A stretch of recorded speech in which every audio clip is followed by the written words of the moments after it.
Hello les amis, je vous retrouve pour une nouvelle vidéo sur le football et la Ligue des Champions 2024-2025 et je vais vous présenter le résultat du match Arsenal contre Paris Saint-Germain, match de la deuxième journée et qui s'est terminé par la victoire d'Arsenal 2 buts à 0. Alors je vais revenir sur les buts de cette rencontre, mais surtout sur toutes les statistiques des deux équipes. Je vais décortiquer toutes les stats afin de comprendre ce qui a pu se passer dans ce match. Puis à la fin de la vidéo, on fera un petit point sur le calendrier de ces deux équipes avec la prochaine rencontre à jouer. Alors donc le PSG a perdu 2 buts à 0 à Arsenal. Arsenal a ouvert le score à la 20e minute par Havertz, puis a doublé la mise à la 35e minute par Saka. C'est vrai que ça fait un petit score sans appel. Ils avaient déjà eu du mal, le PSG a gagné le premier match contre Eron grâce à un but contre son camp à la 90e minute. Et là, ils font une sacrée contre-performance, même si Arsenal fait partie des grosses équipes de cette Ligue des Champions. Alors dans les statistiques, on va quand même voir ce qui a pu se passer. Eh bien écoutez, étonnamment, Arsenal n'avait que 35% de balles. Le Paris Saint-Germain, 64,7. 645 passes tentées à 355 pour le PSG. 578 passes réussies à 289, toujours pour le PSG. 89% de passes réussies à 80%. Le PSG, collectivement, était beaucoup plus fort. Les occasions de 9 à 5 pour le PSG, 10 tirs à 6. Les tirs cadrés, par contre, 5 à 2 pour Arsenal. Arsenal n'a tiré que 6 fois, mais 5 fois cadrés.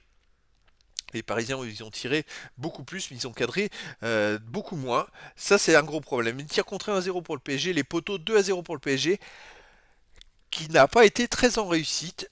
Les hors-jeux 3-1 pour Arsenal. Les corners 5-1 pour le PSG, les centres 18-6 pour le PSG, les interceptions 19 pour Arsenal, les tacs 28-22 pour Arsenal, les duels gagnés 58-50 pour Arsenal. Après, ils ont quand même touché deux fois moins le ballon. Les arrêts 3-2 pour le PSG, les fautes 8-8 et les jaunes 1 partout.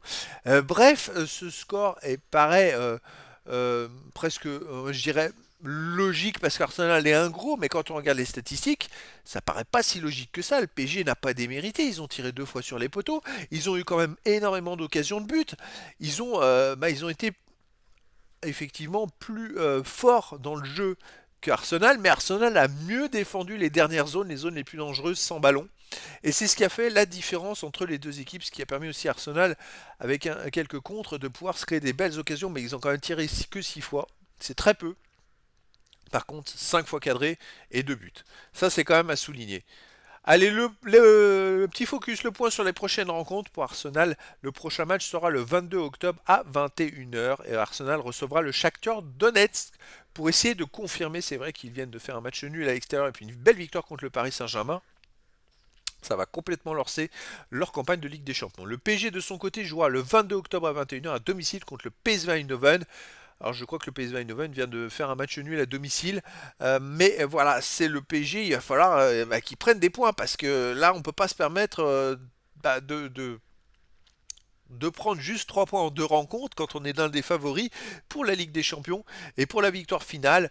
Heureusement qu'ils ont pris les 3 points au premier match, mais je me dis s'ils avaient fait match nul, ça serait vraiment compliqué pour eux. Donc voilà le petit point sur les prochaines rencontres. Donc voilà les amis, c'était la présentation du résultat du match de football de la deuxième journée de la Ligue des Champions 2024-2025.